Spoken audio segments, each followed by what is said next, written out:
So today we'll discuss about tumors of the liver.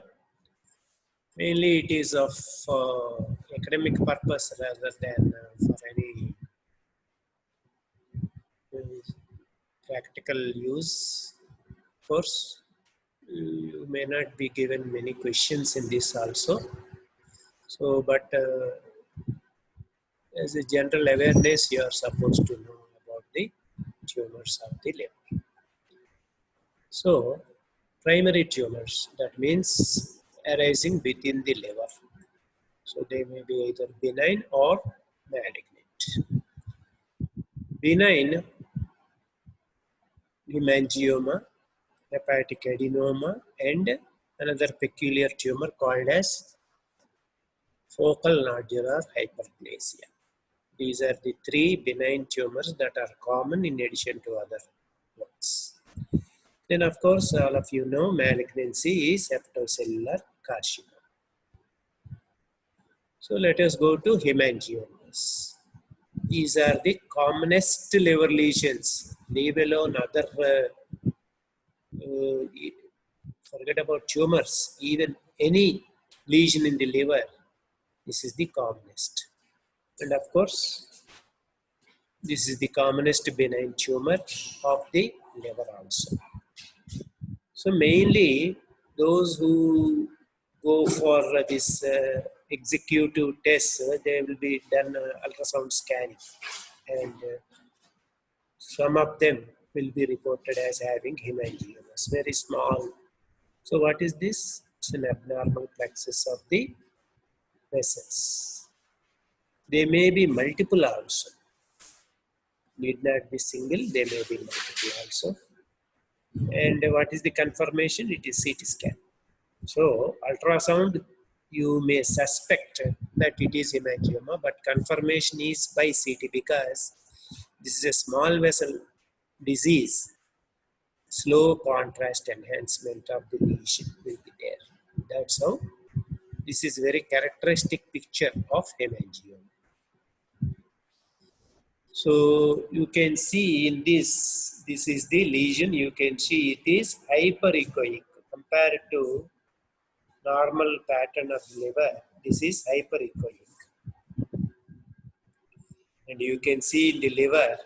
So enhancement. So homogeneous enhancement of the lesion. That is very typical of hemangioma.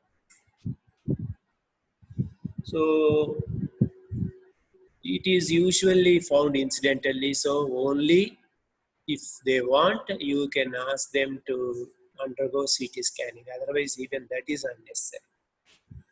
So another thing, already I have stressed this point. You should never, that curiosity you should curb that about this percutaneous biopsy or even FNAC itself. You have to avoid it because it will bleed profusely. And because it has got almost no malignant potential, nothing is required unless it is giant. Giant hemangioma, in the last 30 years, I have seen only one case. So, but that is also resection if symptomatic. Otherwise, you forget about it. So, in a nutshell, hemangioma is the commonest lesion, and there is a slow uptake of enhancement.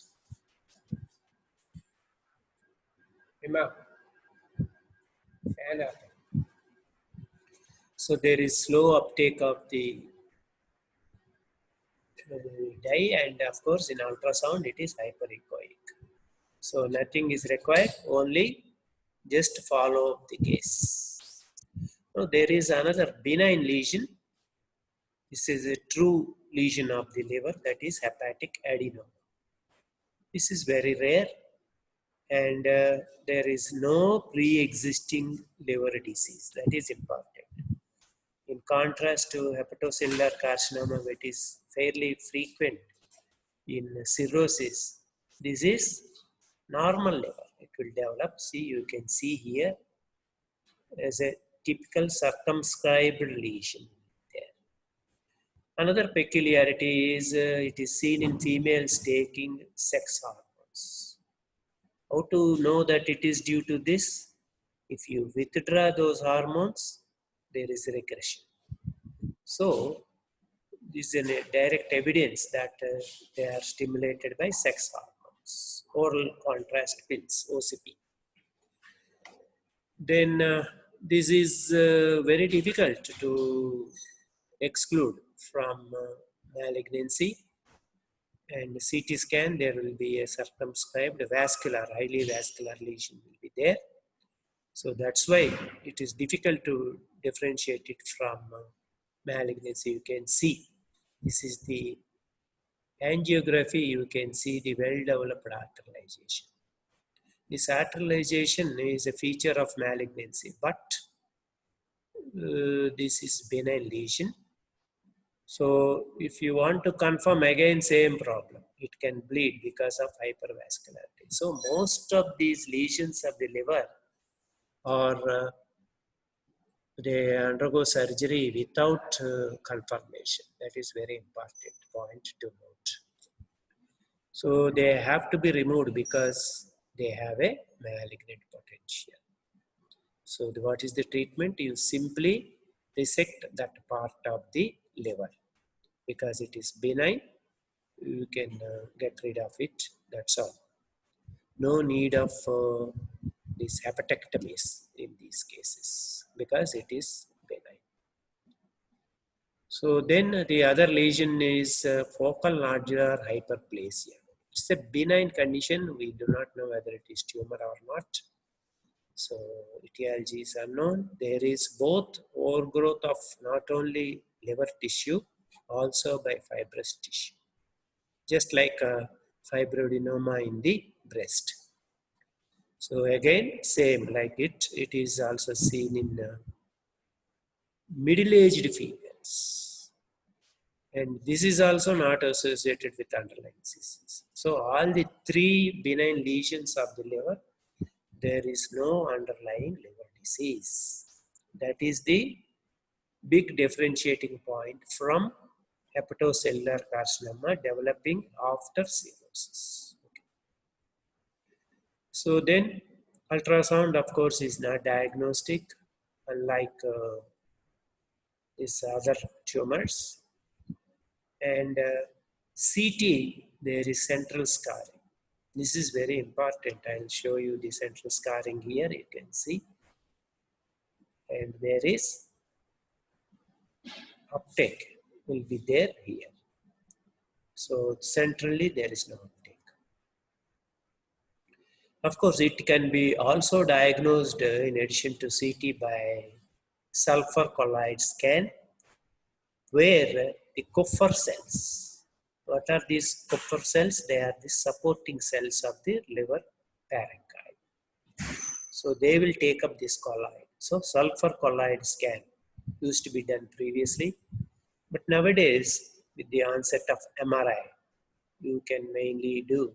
So contrast MRI. You will have to give two contrasts. One is for Kupffer cells, another is for hepatocytes.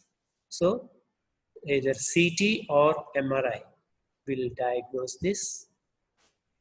So nothing much you need to know more than this about focal nodular hyperplasia. Now let us go to the actual hepatocellular carcinoma. As already I told you, this is common in Asian, particularly these East Asian countries like China. So, one of the most common cancers. And so chronic liver disease, HBV, HCV, it follows this middle-aged individual. And already at the time of diagnosis is almost advanced and multifocal. That means throughout the liver there are many lesions. So all may be due to some predisposing factor, just like this cirrhosis, where there will be multiple lesions developing at a time simultaneously. So it can be multifocal. So they may not be presenting with symptoms of carcinoma. They may continue to exhibit the symptoms of chronic liver disease. Even though there is malignant transformation, you may fail to diagnose because they continue to exhibit the same symptoms of chronic liver disease. And of course, this is one tumor where you can get this cancer cachexia. Already we have discussed about cancer cachexia being present in stomach, esophagus, ovary, and here also there may be cancer cachexia. So this is the specimen of liver with hepatocellular carcinoma. Okay. So this is like you might have seen already the carcinoma breast specimen where tumor is like this, with a different color will be there, and there will be extensions also inside. So what are the investigations? So already I told you, you have to follow these chronic liver diseases by serial ultrasound. So they may develop some nodule that is developing rapidly. Then you have to do alpha fetoprotein levels. If they are raised, your suspicion is confirmed, and then you have to go for staging. So what is the staging? Triple phase CT scan where there is early arterial enhancement. Can you explain why there is early arterial enhancement in hepatocellular carcinoma? There are three phases in triple phase. One is arterial, next is portal vein, next is hepatic veins. So why there is early arterial enhancement in hepatocellular carcinoma?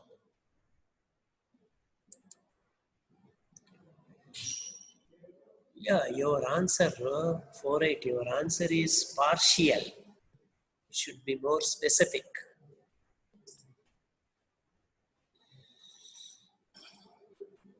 Hyperintensity 143. Your answer is not exactly what I wanted. Only few people are reacting constantly. What about other people? Why they are not responding? So you are with your yes. Anybody else? Okay.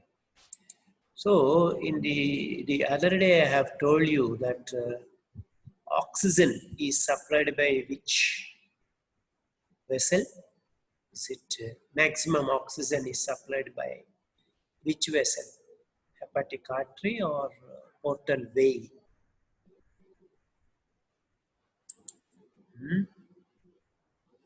So please listen to my question. Those who have answered, please listen to my question. I asked which vessel will give maximum oxygen?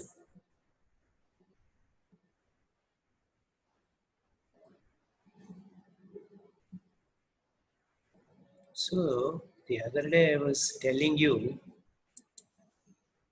yeah, artery, isn't it?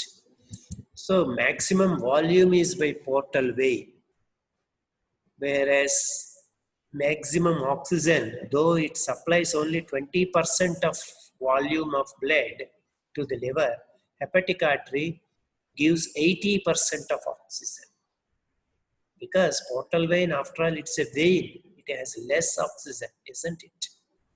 So that's why, and these tumors, particularly malignancy, are dependent on oxygen. So they get maximum vascularity from hepatic artery. That's why there is early arterial enhancement. Okay. Similarly, you can take MRI also. When CT is not possible, you have to do MRI. And by the time you see the patient, it may be advanced already with lung metastasis. So in addition to CT abdomen, you are supposed to do CT chest also, very important. And in case you want to operate this case, just like any other malignancy, you can do first diagnostic laparoscopy. If there is any intraperitoneal disease, means it is inoperable, just like carcinoma of the stomach or pancreas. Whenever there is intraperitoneal disease, nodules, it is inoperable, only conservative treatment or palliative treatment. Okay. So these are the investigations: ultrasound, AFP, CT, if not CT, MRI, CT chest is important, and ultimately diagnostic laparoscopy. So here you can see what is enhancement. See, here it is without any contrast, whereas once contrast is given, in the early arterial phase there is enhancement. So that is the importance of contrast enhanced CT. Okay.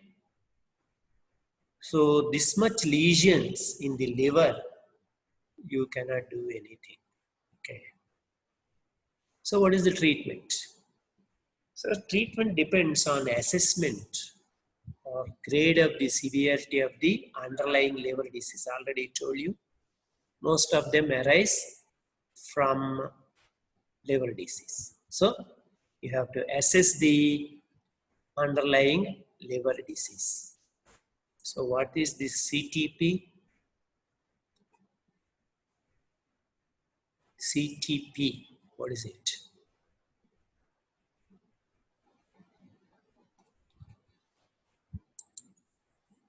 Yeah, child Pug score 4-1, you are correct.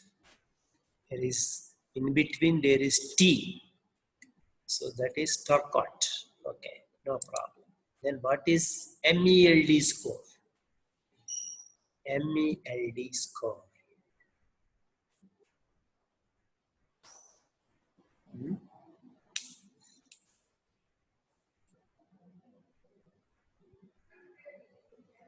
Yes.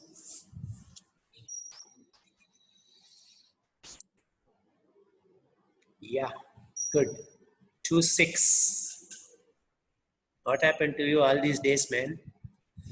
You are correct.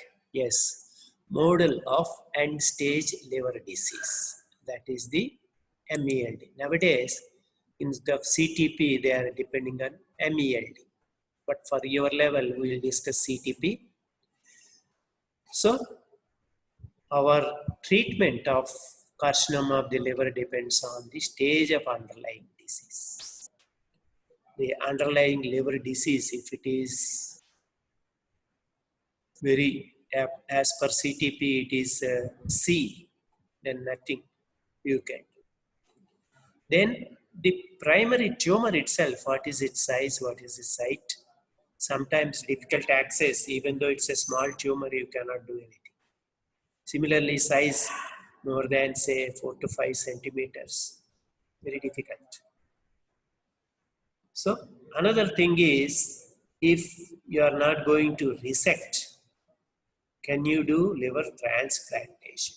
Because one of the, for cases which have developed after liver disease, the answer is transplantation rather than liver resection.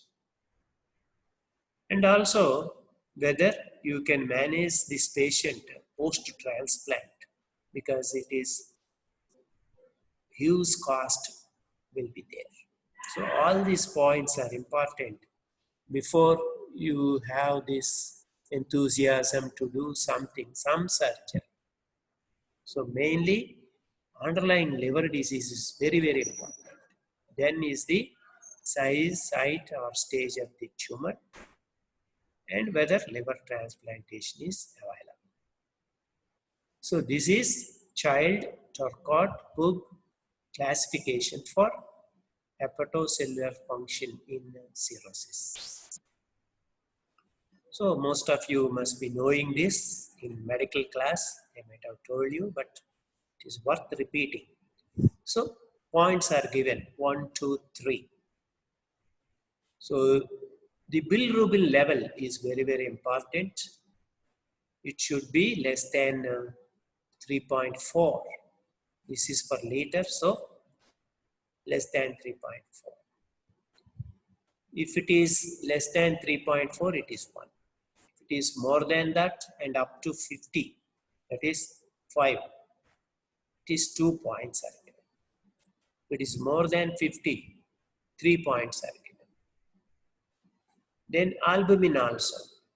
If it is more than 3.4, so reverse of bilirubin here. So if it is more than 35 or 3.5 grams per deciliter, it is 1 point. That means the condition is good. If it is via media from 25 to 35, it is 2.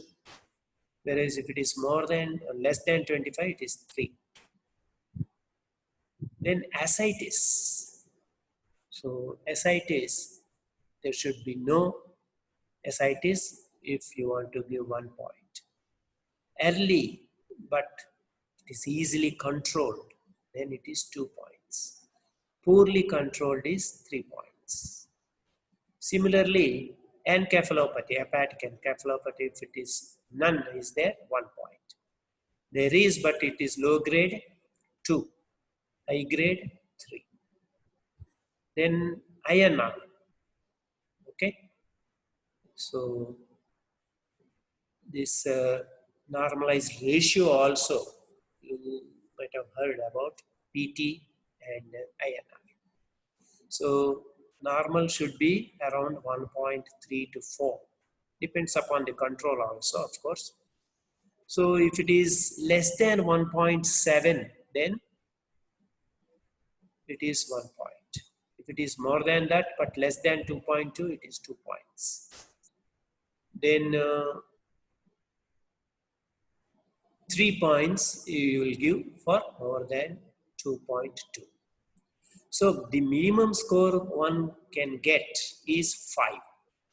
That means it is A and the patient is okay. If it is 5, another one somewhere, suppose let us say ascites is there, then you give 2 points, rest are all 1 point.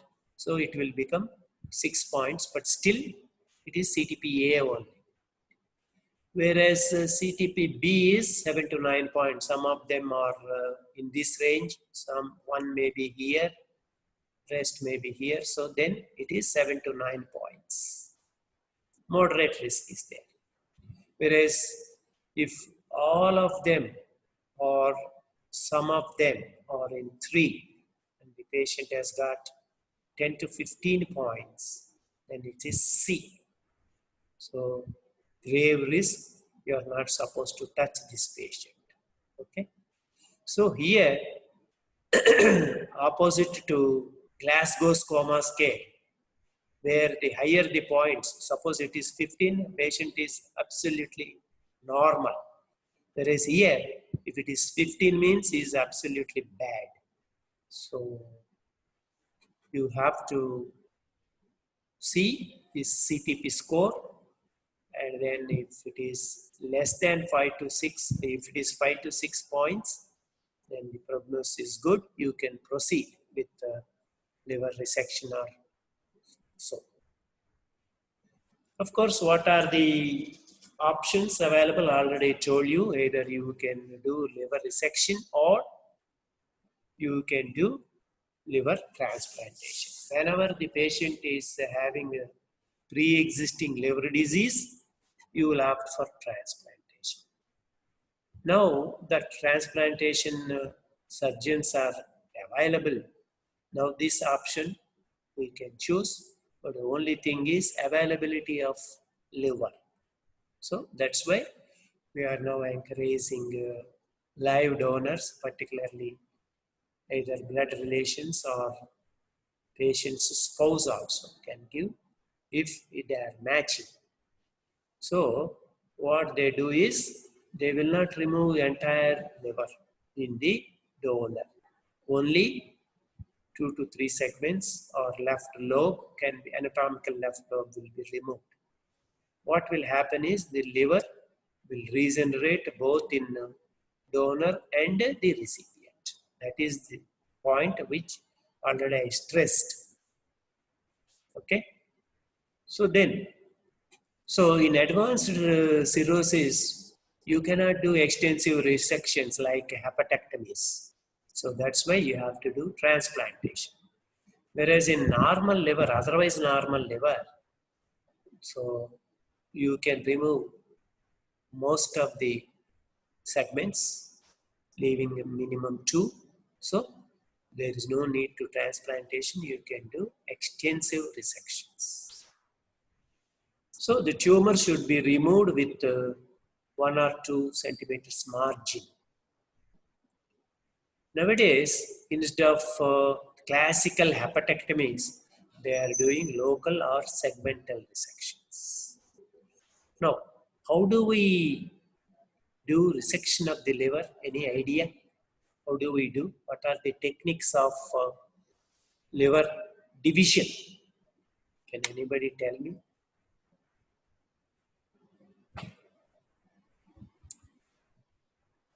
So is it simply with knife we will cut, or is there any special technique how we can divide the liver? Yes, let me see. Anatomical resection only, maybe anatomical or surgical or whatever it is. How do we do it practically? How do you cut the liver?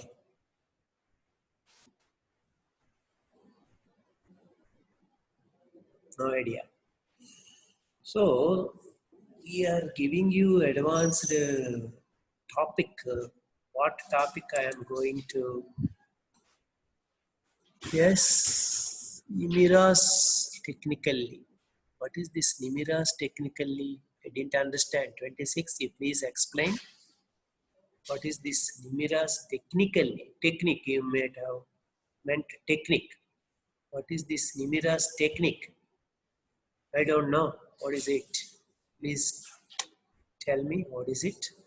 Anyhow, what are the techniques I know, I will tell you. So there are 2 methods. One is called as finger fracture technique. So like this, I will with fingers, I will break the liver. So that is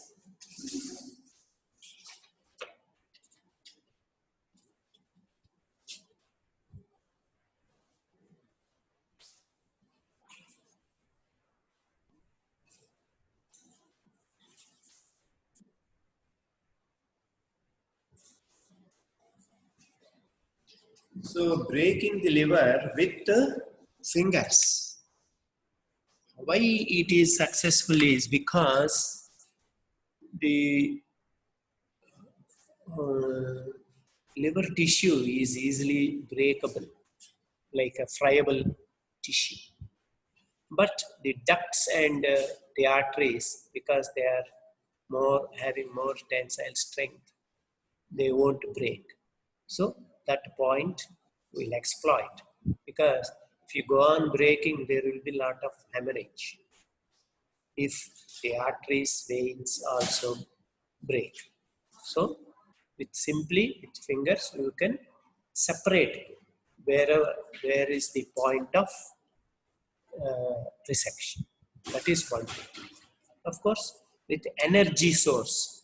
For liver, there is a specific energy source that is called as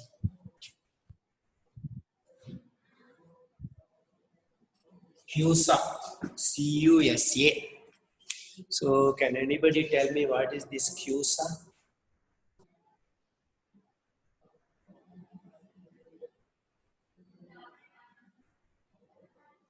is CUSA. So you're all supposed to read and come actually, because at MBBS level, rather than teaching, it is your self-reading only. Yes, good. So 14 has answered without seeing Google or with seeing Google, whatever it is. I'm happy that you have answered 14. Cavitron ultrasonic surgical aspirator. Correct. So C means Cavitron, U means ultrasonic, that is self-explanatory. S is surgical, A is aspirator. Okay. So Cavitron surgical aspirator. So how to know the margin? So for that, what we have to do is, first we will clamp the arteries and vessels supplying that segment. Then there will be clear-cut line of demarcation, like you might have heard in peripheral vascular disease, where ischemic limb will develop gangrene, isn't it? Then there will be a clear-cut line of demarcation.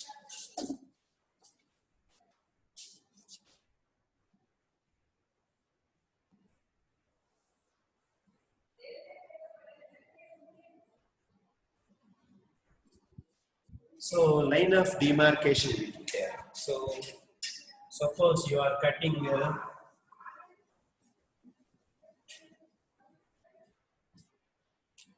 let us say, so this is the gallbladder and you are cutting the right surgical lobe, isn't it? Then what you have to do is ligate the right hepatic artery, not ligate, clamp the right hepatic artery like this, then clamp the right portal vein like this, and then clamp the right branch of right hepatic ductus. All these three triad you have to clamp. Then there will be a line of demarcation like this. So there, suppose tumor is here. So you can do either finger fracture technique or with CUSA, you can separate. And then ligate, whichever vessel is coming in between. Each vessel should be ligated individually. So that is the surgical approach, either resection or liver transplantation. Of course, already I told you that in other cases where you are not going to do surgery, you can palliate. See why? Because majority of them are not amenable to surgery because of advanced stage or severity of the underlying liver disease.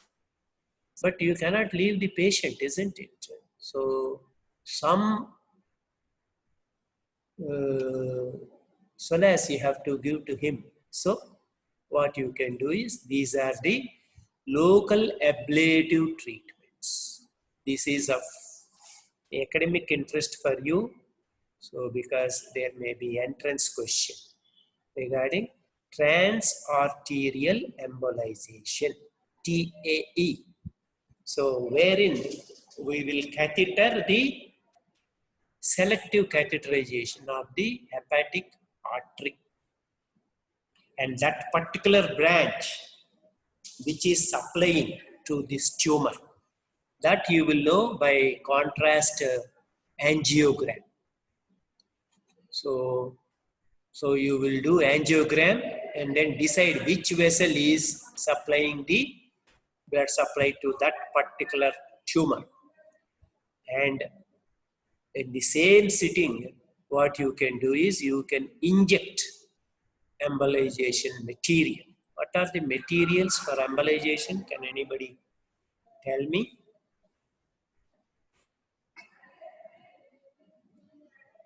The other day, I think I have told you the materials, but I don't know how many of you have remembered. So what are the materials that can be injected into the artery that is supplying the tumor, so that you will get rid of oxygen and there will be degeneration of that tumor? Not, don't know. Okay, yeah, somebody has answered. Let me see. Gel foam, yeah, almost like that. Gelatin sponge, we call it. Gel foam also is correct. Yes, 48, you are correct. Gel foam, gelatin sponge, even minced muscle pieces also. PVA is also correct. 143, yeah. So all these things can be injected, and ethanol is different. That is different thing. That is another heading is there. So lepiadol is also one material which can be selectively injected. So that is transarterial embolization. Whereas further extension of this is TACE, that is chemoembolization. So chemoembolization means some chemotherapeutic drug like say doxorubicin can be tagged to this, and then it can be injected there, so that both oxygen is curtailed and this chemotherapeutic drug will do its work there. Okay, so these are the two things which can be done. And as somebody has said, it is direct injection into the not arteries, directly into the intralesional ethanol ablation. So you don't inject alcohol into the artery, whereas you will inject directly into the lesion. So that is percutaneous ethanol ablation. Similarly, another one that is easily available is radio frequency ablation. So these are the 4 methods of ablative treatments: transarterial embolization, transarterial chemoembolization, percutaneous ethanol ablation, and radio frequency ablation. These are the methods which you can adopt for non-surgical therapy of hepatocellular carcinoma. You have to remember them for entrance exam.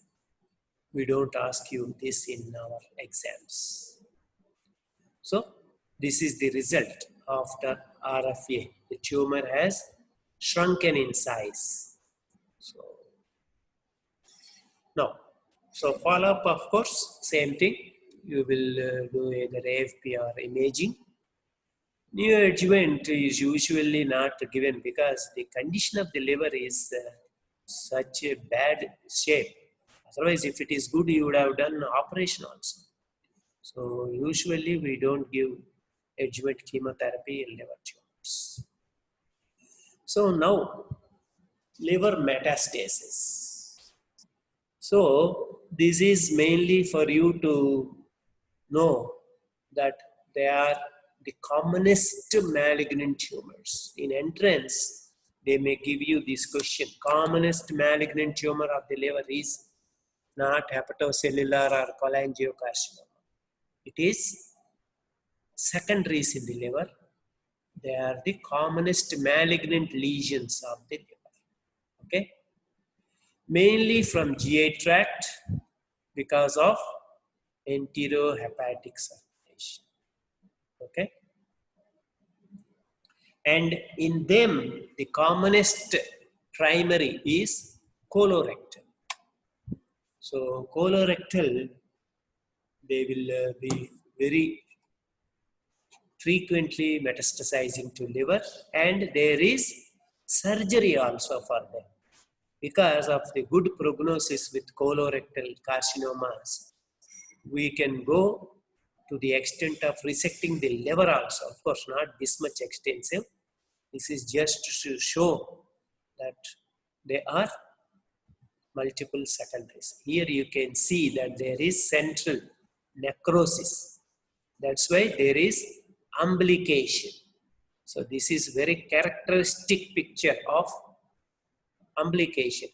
So because of central necrosis, you can, whenever you feel liver masses, if there is central umbilication, yielding, the whole rest of the tumor is hard, whereas central softening will be there.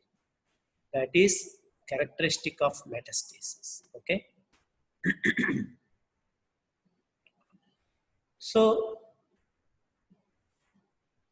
just like primary, here also you have to see whether you can resect the liver secondary or not. And mind you, of all the secondaries, only for colorectal secondaries only you will operate.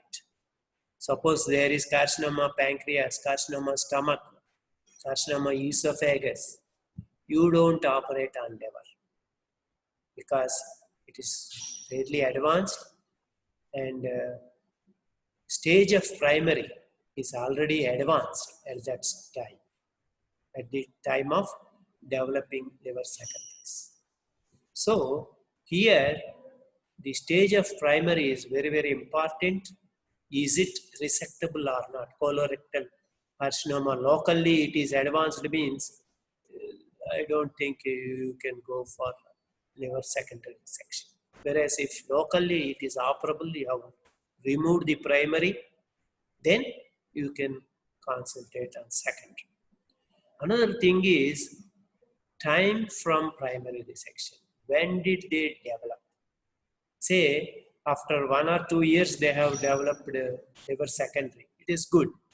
Whereas once you have done primary resection, colectomy you have done, and after 3 months, 6 months, liver secondary are manifesting, means at the time of resection itself there are secondaries. You have wrongly diagnosed the stage. It was actually stage 4, but you have diagnosed it as 2 or 3, and you have resected. So the prognosis is poor in those cases.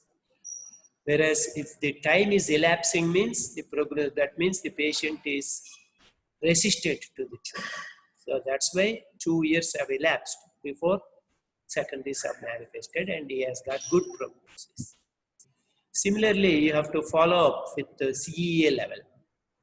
After resection of the primary colorectum, you have to follow with CEA level, very not those specific.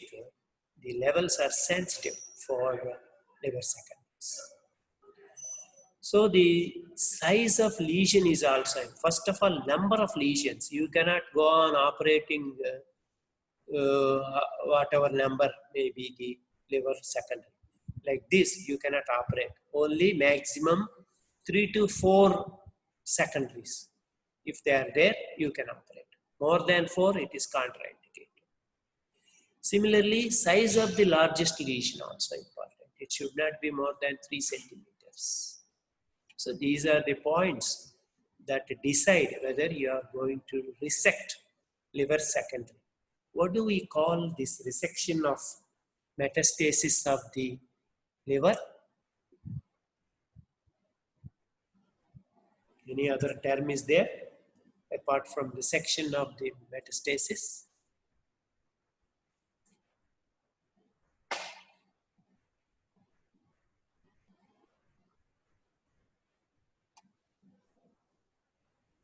So the answer is in my question itself. So I will again repeat the question. So what is the other term for resection of liver metastasis?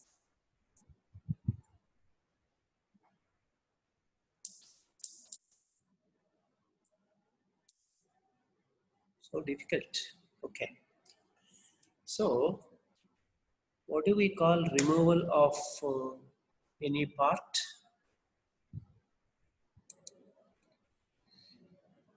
Hepatectomy is not the answer. No. Yeah. What do we call removal of any part? Ectomy. Good. Now you tell me, What do you call this operation? You are removing what? 4-1. You can answer this. What ectomy you are doing now? Yes, 4-0 has answered. Good. So it is metastatectomy. 14 has also answered now.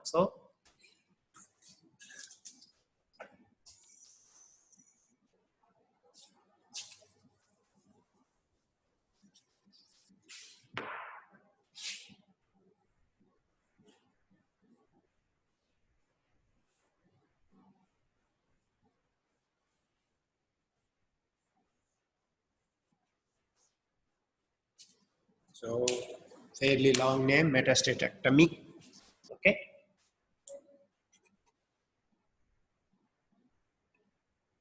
So before that, of course, you have to assess all these things. Already I have told you for primary patient general condition is important. Here, the liver condition is almost normal, isn't it? Because it is secondary, not primary. So liver condition should be good here. So no need of CTP or MELD scoring.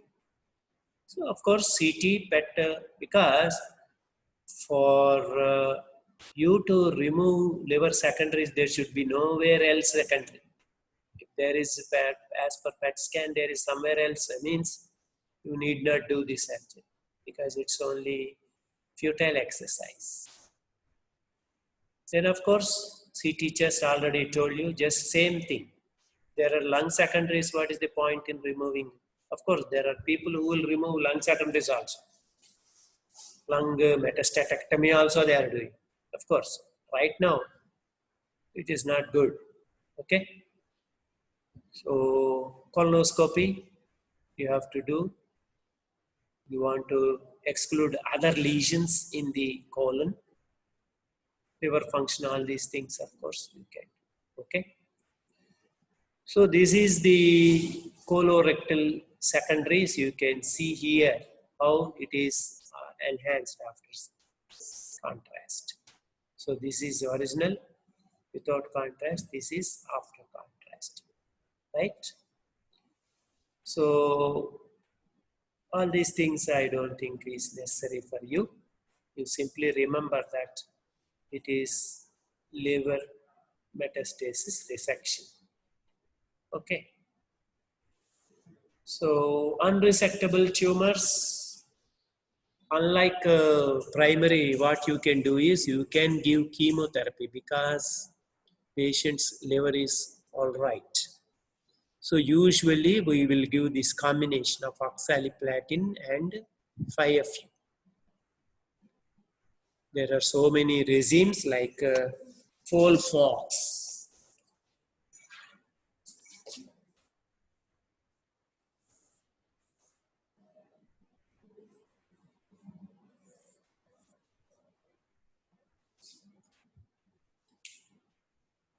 So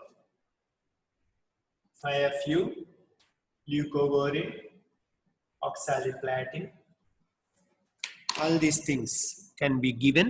So FOLFOX regime, FOLFIRI regime is there. So many are there. And here, instead of arterial embolization, you can catheterize portal vein because the lesions will be entering and they are nourished mainly by the portal vein. So you can do portal vein embolization also. Of course, RFU you can do, right? So you simply remember 3 points here: metastatectomy or resection of liver metastasis, chemotherapy, FOLFOX regime, palliation is by portal vein embolization. And it is the commonest malignancy secondaries, and the commonest site is from the colorectal. Okay. So now we will just because you seem to be forgetting, we will just scan through my earlier class, that is the earlier classes about the anatomy of the liver. So this is the largest organ, all of you know. There is Glissen's capsule, and this is what I was talking about. Liver can regenerate after partial resection, or if you leave two segments, those two segments can form all the segments. And it is mainly anatomical is large right lobe, whereas surgical is equal right and left. Then you have blood supply. This is what I told you, 80% is from portal vein, whereas 20% is from hepatic artery. But oxygen, 80% is by hepatic artery. Okay? Many anatomical variations will be there. And hilum, of course, all are there. Hepatic veins will be draining the liver. 3 hepatic veins, right, middle, and left. And the choanod, 8 segments, he has divided. Each segment has got hepatic artery, portal vein, and bile duct. And Cantley's line is the one that has divided the liver into surgical lobes. Okay. So this is the Cantley's line. Equal right and left surgical lobes. These are the segments, 8 segments. So 1, 2, 3, 4, 5, 6, 7, 8. 7 being the biggest and most frequently affected one. And functions are very, very important, maintaining core body temperature, pH, balance, synthesis of clotting factors. I was talking about prothrombin, glucose metabolism, vitamin K also is synthesized. Then glucose metabolism, protein metabolism, and then bilirubin formation is very, very important. Another one is whatever drugs we take are metabolized in the liver. Liver function, all these are important. Bilirubin, ALP, AST, ALT, and GGT, gamma, gamma transferase, albumin. Ultrasound is the first line,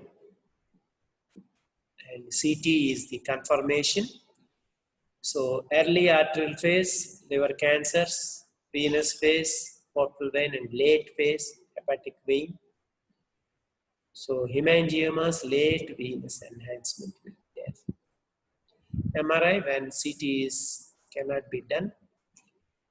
ERCP is not here. PTC also not important here. And angiography, already I told you about TACE. Then laparoscopy before you proceed for extensive resections. So these are the ones, investigations, already I told you. So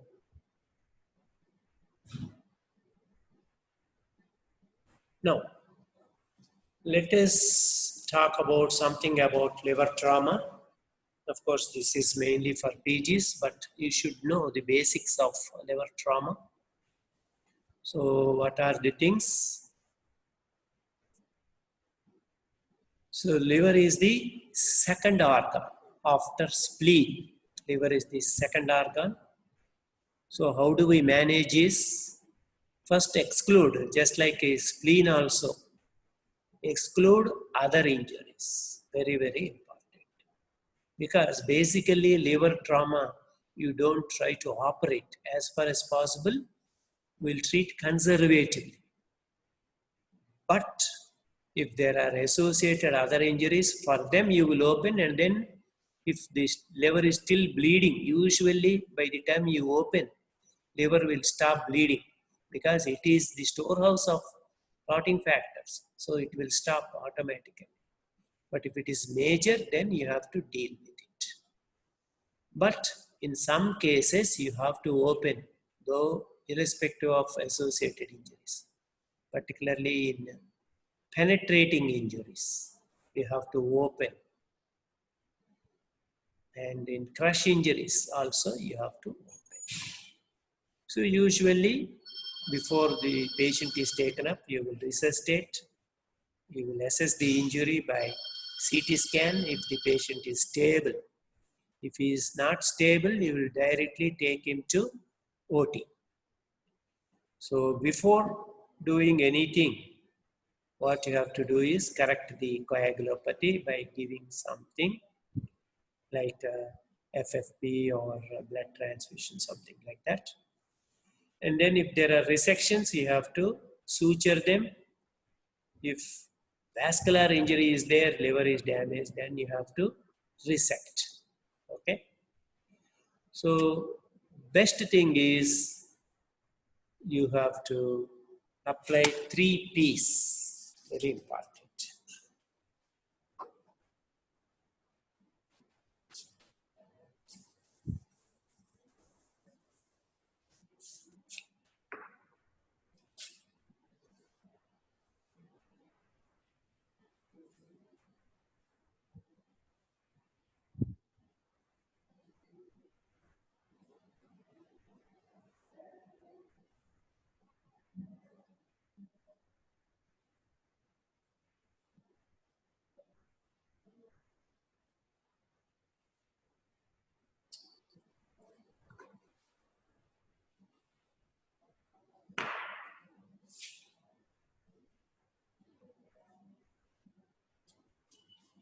So here,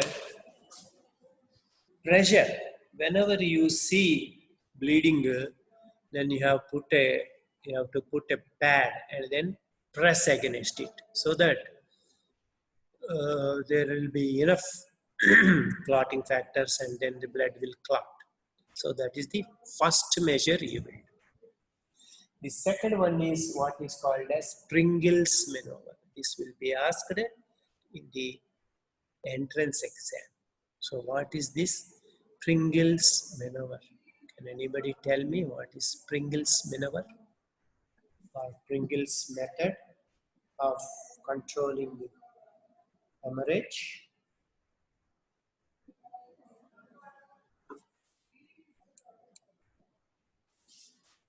Yeah, good. 4-1, compression of hepatic pedicle. Good. So there is free edge of the hepatoduodenal ligament clamping, 143. You are also correct. If you cannot hold for prolonged, because you have to hold for 10 minutes. If your fingers are fatigued, what you can do is you can put a clamp and then release it after 10 minutes. Again, allow the blood to flow. Yeah, 3-7 also correct. Foramen of Winslow. So that where there is free edge of lesser omentum, there is hepatic artery and portal vein like this. So there you can put your thumb and index finger and then try to block it. So that the bleeding, you will give some time for the bleeding. Otherwise, continuous oozing will be there. If you block it for 10 minutes, not more than 10 minutes, then it may stop bleeding. Or the Pringles not only to block, also while you are blocking this, you can do some procedure here. You can suture the lacerations, or you can separate the diseased part or necrotic part like that. So for that also you can do Pringles maneuver. So that is the second one. Third one is packing like this. See, suppose if there is diffuse oozing, there is major trauma, you are unable to control it. By trying to control, you are not only wasting time, you are also producing more bleeding, more hypovolemia. Then what you can do is pack the liver around the liver like this. Then close the abdomen. Close the abdomen. And then stabilize the patient again, give some blood transfusion, give antibiotics, give some IV fluids, give some inotropes. Once the patient rallies around after 24 to 48 hours, we will reopen the abdomen, re-laparoscopy, and then remove these packs. And you will see that the bleeding has controlled. So you can simply again close without doing any procedure. So these three things you have to remember: pressure, Pringle, packing. If you remember this in liver trauma, more than enough for you. But of course, there are so many other things. I think they are not necessary for you. Okay, right. Okay, if any doubts, we will try to discuss. Any doubts are there? So tomorrow we will discuss about epigastric mass. I request all of you to read and come. Not only the participants, others also. You have to read and come epigastric masses. What are all the possibilities? And what is the commonest epigastric mass? And what is its treatment? All these things you have to read and then come. Okay, so that there will be active participation. Right. And in view of Vinayaka Chauthi on 22nd, I think we will not hold exam on that day unless you want me to hold. Otherwise, we'll try to hold it on 29th. Okay, month end. Yes. Oh, thank you. I actually 700. That means what is your exact number? I don't know. Anyhow, 700. Thank you. And for all the other students also, happy Independence Day, though belated. So actually, I forgot to remove the band also, this flag also. If I stand, you can see my flag here. So that is the Independence Day flag. I forgot to remove it. On 15th, I have worn this shirt, and then again today I'm wearing it. So thank you. Yeah. So all of us have assembled on 15th. Unfortunately, this time you couldn't attend. Otherwise, it would have been more colorful. So anyhow, good that we have celebrated 74th Independence Day. Right? Okay. Thank you.